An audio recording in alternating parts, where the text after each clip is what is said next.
selaku penyelenggara bahwa proses demokrasi kita Kota Sorong ini harus semakin meningkat. Dia tidak bisa mundur ke belakang tapi harus semakin maju. Dengan apa? Di tahun 2024 itu kita cuma ada di angka 61% partisipasi. Daerah pemilihan kita untuk kursi kita kan tidak seperti sekarang ini. 2024 kemarin hampir 12 kursi kita punya. Kota Sorong saya kita bagi dengan 2 dapil. Mereka ini sebenarnya lah ujung tombak daripada pergerakan perubahan. Lahirkan pemimpin berintegritas.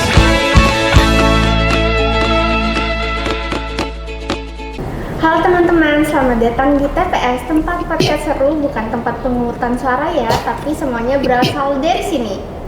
Episode kali ini spesial banget karena kita akan ngobrol soal refleksi pemilu tahun 2024, pengalaman di lapangan, sampai kenapa sih penting banget kita menggunakan hak pilih kita.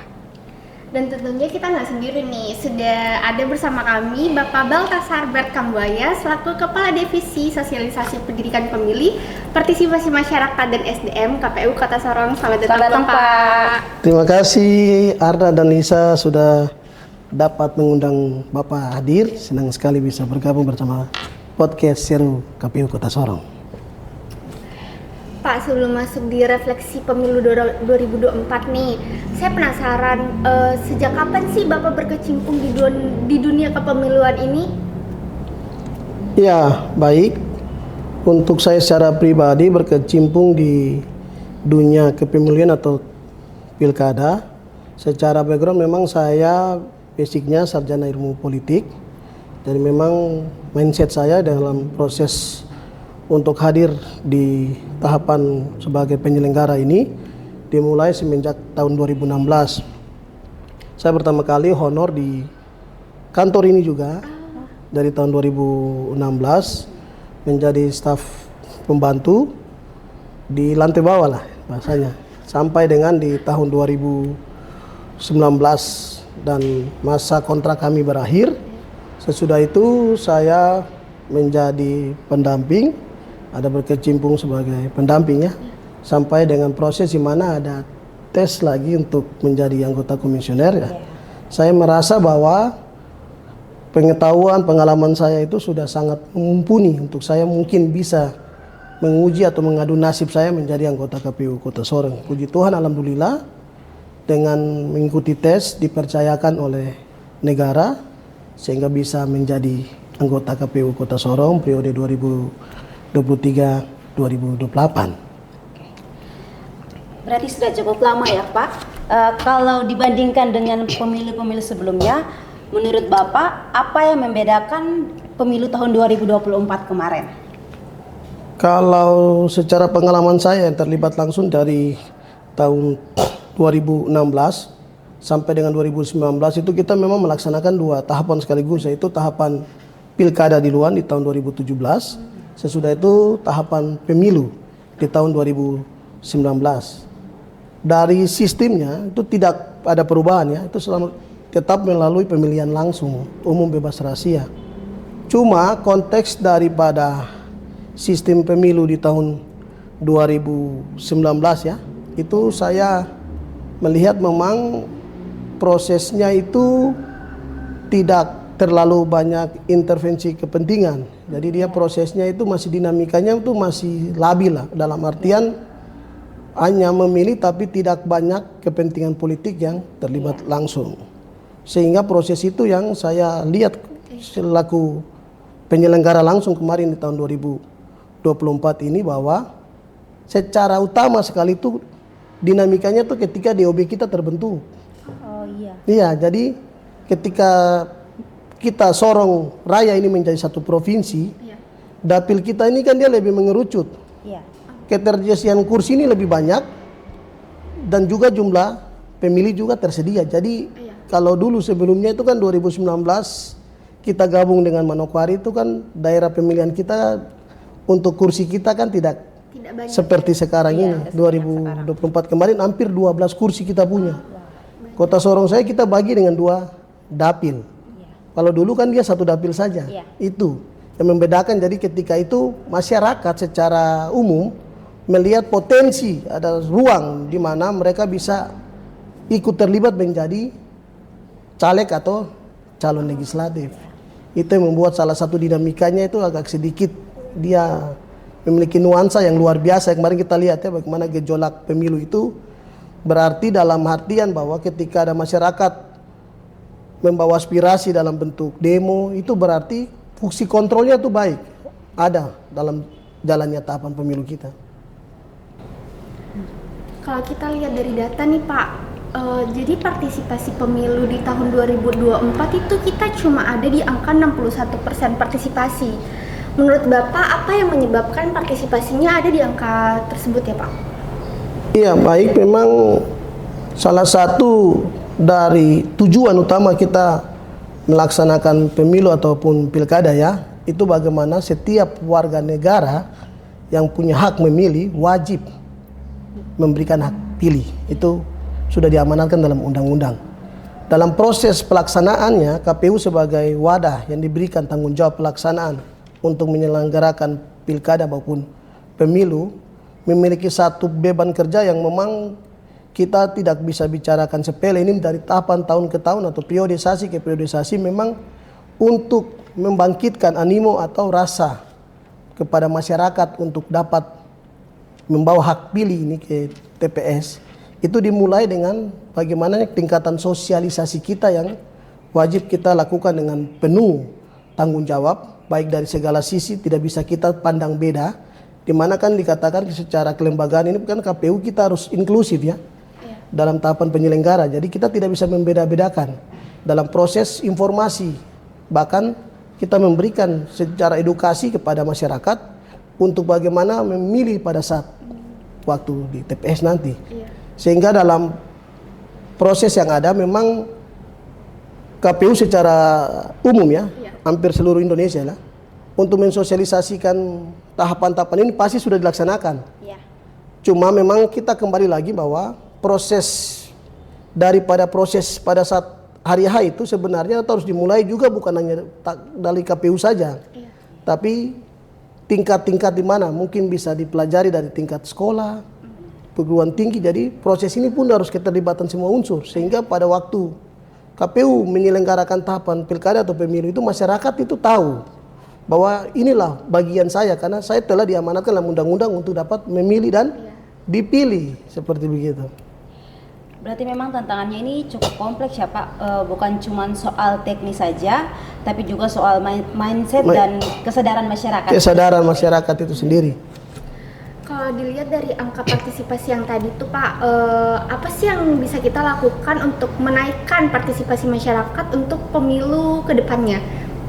Iya, saya melihat bahwa memang dalam proses per hari ini, semenjak tahapan pilkada atau pemilu telah kita selesaikan, KPU dalam proses tahapan kerja pun wajib untuk kita melakukan tahapan-tahapan sosialisasi, karena ini sebagai motor penggerak. Dia garda terdepan untuk bahasanya istilahnya dia mencas lah, mencas masyarakat begitu, dalam artian untuk pada momentum nanti di 2031 atau 2029 itu pesan ini tuh sudah tersampaikan di luar. Jadi pada saat kita mau melaksanakan tahapan itu sudah tidak seperti kita tiba saat tiba akal. Ya kan begitu ya. Jadi artinya itu KPU hari ini sebenarnya dalam tanggung jawab kelembagaan harus memiliki satu saving dana yang baik, sehingga dalam proses, karena kita bicara kerja kita untuk sosialisasi ini kan tidak, minta maaf ya, tidak gratis ya. Ini butuh, bagaimana kita menghimpun orang ini butuh sesuatu juga. Bukan dalam hal kita kasih uang, tidak, tapi dalam hal mungkin ada door prize, surprise seperti apa-apa yang kita berikan sebagai bentuk partisipasi dalam bentuk seperti begitulah. Jadi memang saya percaya bahwa kembali kepada satker masing-masing KPU ya, secara khusus kita KPU Kota Sorong, ketika kita memiliki tujuan yang mulia untuk melakukan tahapan sosialisasi, kita bermitra baik dengan pemerintah kota, mungkin yang provinsi sekalipun, ketika ada sharing dana IBA atau IBA non tahapan kepada kita, dan juga ada dana APBN yang ada, berarti kembali kepada kita untuk sebijak-bijaknya untuk kita mengagendakan ya tahapan-tahapan sosialisasi kita. Jadi kita sasar, dari kita sebenarnya tuh melihat ruang lingkup ke 2024, 61% ini titik mana atau generasi mana yang tidak terjangkau pada saat memilih. Itu menjadi titik untuk kita membenahi diri untuk pada saat 2029-31 nanti kita sudah mulai startnya ke situ. Kita cari kekurangan kita, bukan kita datang memberikan sosialisasi kepada tempat-tempat yang menjadi kelebihan suara kita. Artinya generasi yang sudah memahami begitu. Kita cari generasi yang belum kemarin terupdate dalam proses memberikan hak suara kemarin. Oke, khusus untuk pemilih pemula nih Pak. Iya, salah satu. Ada statement di khususnya mungkin para Gen Z ya Pak. Biasanya tuh ada yang bilang begini, suara saya cuma satu, tidak akan berpengaruh untuk pemilih atau tidak akan berpengaruh untuk bangsa ini. Iya. Menurut bagaimana tanggapan Bapak? Iya, itu yang saya tadi sampaikan bahwa proses ini kan pertama KPU kita datang ini kan hanya mungkin membutuhkan waktu sekitar paling lambat 1-2 jam. Sedangkan aktivitas mereka, teman-teman atau adik-adik Gen Z ini kan lebih banyak di sekolah dan juga di rumah. Jadi memang terlepas daripada kita bersosialisasi dengan mereka secara langsung, kita lebih baiknya juga mengedukasi kepada pihak sekolah, dalam hal ini mereka ibu guru, bapak guru, bahkan kepala sekolah, bahwa metode dari proses pembelajaran di sekolah setidak-tidaknya lah diberikan ruang juga kepada anak-anak murid di sekolah juga untuk menerima informasi dari mereka secara langsung. Mulai contoh ketika mereka melakukan pemilihan ketua kelas atau ketua OSIS. Setidaknya melakukan seperti tahapan saat pemilihan ataupun pilkada begitu. Sehingga proses itu akan membuat mereka juga merasa nyaman bahwa kontribusi saya juga ada dari skala kecil. Oh, ketika suara saya untuk memilih ketua kelas, oh akhirnya ada terbentuk jadilah ketua kelas. Untuk ketua OSIS tersalurkan juga seperti begitu. Jadi metode-metode ini yang sebenarnya kita harus gerak cepat ya, dalam artian memang proses dalam tahapan kita ke depan bahwa sekolah itu wajib sekali untuk kita memberikan sosialisasi yang sangat besar pada anak-anak yang ada pada saat ini. Jadi pendidikan pemilih itu jenjangnya itu bukan cuma ada di pemilu ya Pak. Jadi prosesnya tuh panjang. Prosesnya terus. Seperti saat ini kan kita tetap wajib ya. Sebenarnya tetap kita harus lakukan sosialisasi. Cuma waktu kita pasti kita akan atur secara baik. Iya. Oke Pak. Selain datang ke TPS saat hari pencoblosan, bentuk partisipasi masyarakat dalam demokrasi itu apa aja sih Pak? Iya, bentuk partisipasi masyarakat dalam demokrasi ini yang terutama itu pertama ya, kita bicara memberikan hak suara itu sudah hak pasti, mutlak dan pasti. Yang kedua itu partisipasi masyarakat ini juga bisa memberikan pemahaman kepada masyarakat yang lain yang dalam hal ini tidak mengenal misalnya tahapan pemilu atau tahapan pilkada hari ini sampai di mana. Apa yang hari ini dikerjakan oleh KPU itu pun bisa disampaikan oleh masyarakat yang memiliki secara langsung informasi yang mereka terima dari kami KPU, bahkan mungkin melalui media-media online.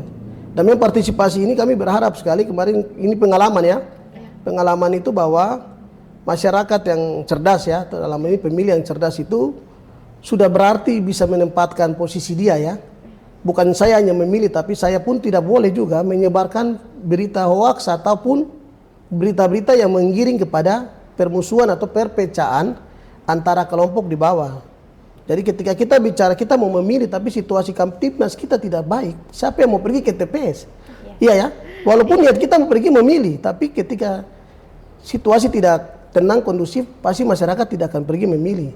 Jadi kontribusi kita itu bukan hanya memilih saja, tapi kita juga menjaga dari sisi keamanan yang memberikan juga informasi yang baik.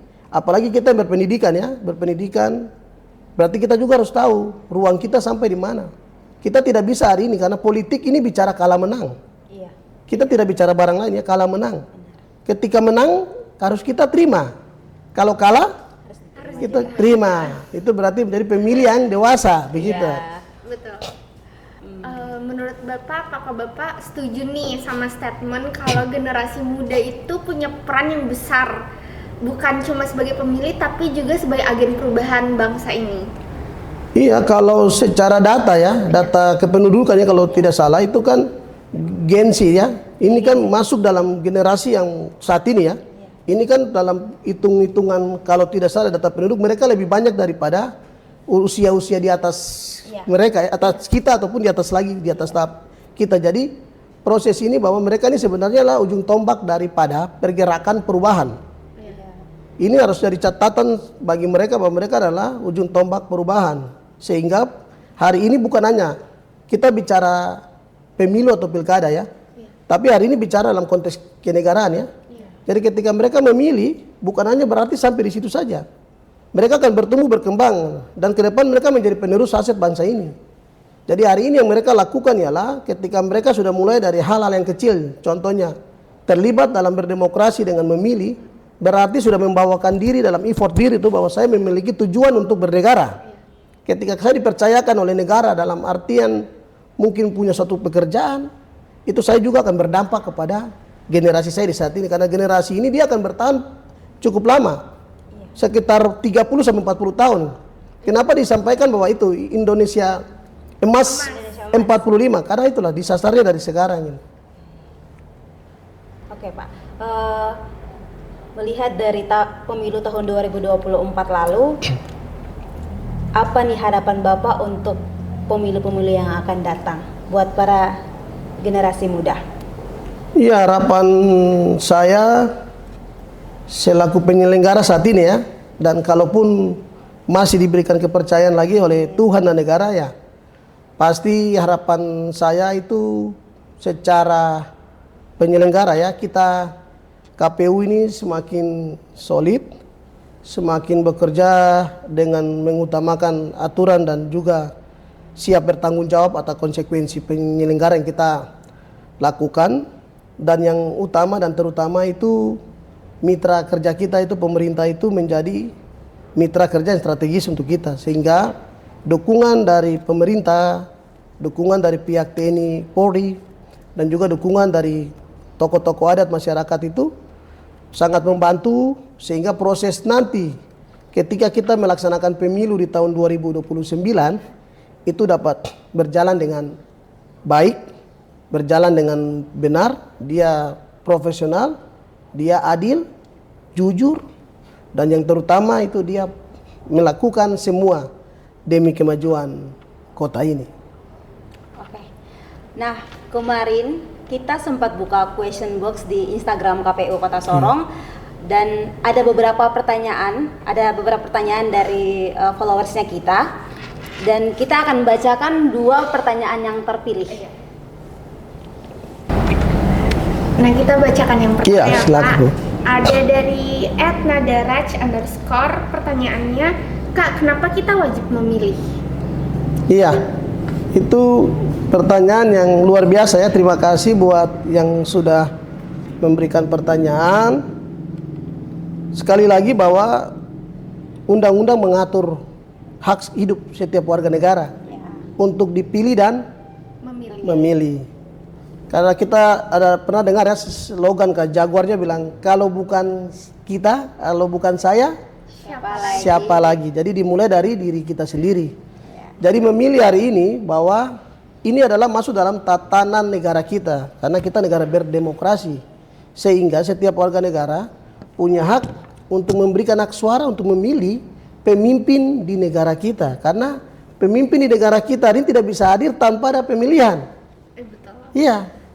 Jadi artinya setiap warga negara termasuk adik tadi yang usianya di atas 17 tahun dan sudah memiliki KTP sudah punya hak untuk memilih. Konteks memilih hari ini bukan berarti saya harus dipaksakan atau disuruh-suruh, tidak. Proses kepada adik-adik yang masih di bawah dalam artian generasi Gen Z ini ya, bahwa ketika meminta masukan, saran baik daripada orang tua, teman, itu tidak apa-apa. Itu bagian daripada mengedukasi saya sebelum saya menjatuhkan hak pilih saya pada saat di TPS. Sehingga ketika kalau hari ini adik-adik bilang seperti seolah-olah saya bikin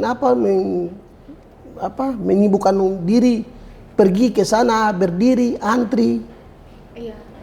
Lebih baik saya mau ke pantai atau saya jalan-jalan lah, seperti begitu ya. Karena saya tertarik begini juga, izin ya. Kenapa pemilu kita itu selalu jatuhnya tanggal 14 Februari? sayang. Iya. Pak. Oh, Dia Valentine. pemilu kalau selalu jatuh di tanggal 14 Februari. Itu artinya bagi saya itu bahwa momen daripada negara hadir memberikan satu tempat juga bahwa ketika hari itu sebagai hari kasih sayang, warga masyarakat Indonesia ini tidak lupa juga ada satu momen yang bersamaan dengan hari kasih sayang. Jadi sebelum kita berpikir artinya kalau kasih sayang ini kan bisa panjang ya, pagi sampai jam 12 malam lah seperti begitu. Tapi kalau memilih ini kan dia terbatas dari jam 7 sampai jam 12 siang. Jadi ketika adik tanya memilih itu penting atau tidak, sangat penting. Karena nanti ke depan adik tidak tahu apakah adik nanti akan memilih atau dipilih. Iya. Iya ya. Oke, kita lanjut ke pertanyaan kedua. Pertanyaan kedua ada dari @darmawati.bachtiar. Pertanyaannya, kalau kita tidak mau memilih, apa kita akan mendapatkan sanksi? Iya. Secara yuridis atau secara hukum tidak ada sanksi yang akan diterima setiap warga negara ketika tidak menyalurkan hak pilih. Walaupun itu mereka bilang bahasanya dia hat-trick lah. Iya. Hat-trick artinya dari 2019 dia tidak memilih, 2024 dia tidak memilih, 2029 dia tidak memilih, tidak ada persoalan hukum yang akan diterima oleh yang bersangkutan. Cuma menjadi tanda kutip di sini bahwa hari ketika kita diberikan hak pilih, ada orang saat ini yang memperjuangkan nasib mereka di pengadilan untuk bisa memilih. Jadi artinya jangan kita sederhanakan hak pilih kita. Jadi ketika hari ini kita diberikan ruang untuk memilih, kita berhak datang.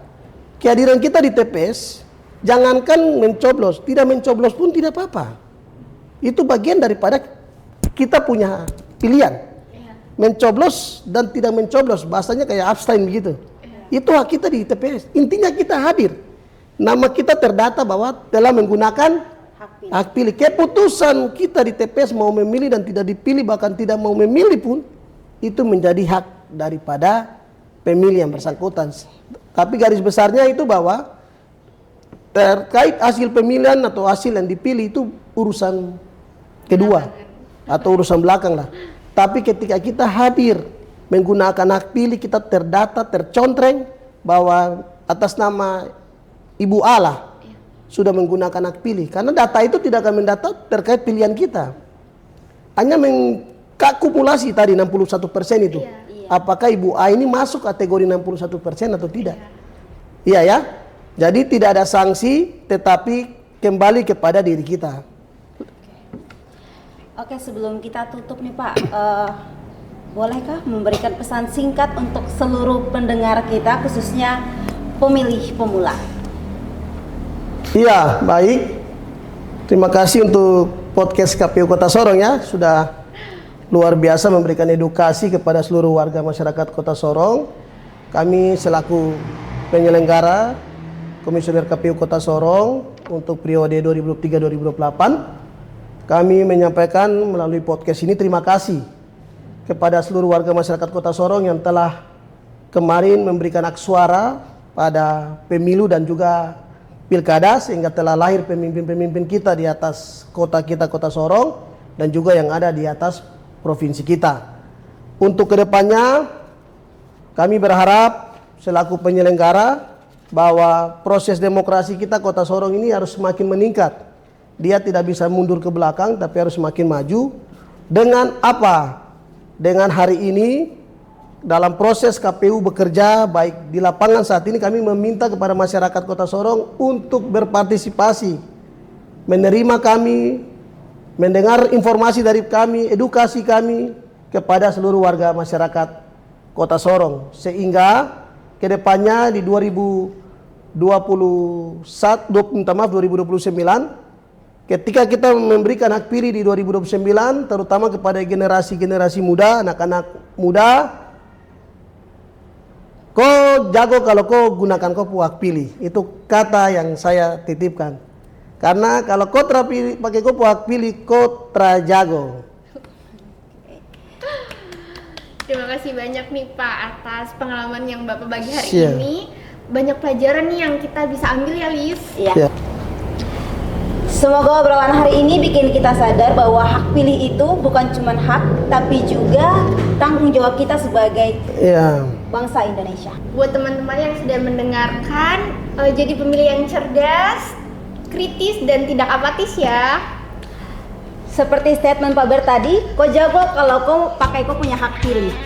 Dan jangan lupa untuk terus dengarkan TPS, tempat podcast seru dari KPU Kota Sorong, karena kita akan terus hadir dengan topik-topik edukatif dan inspiratif lainnya.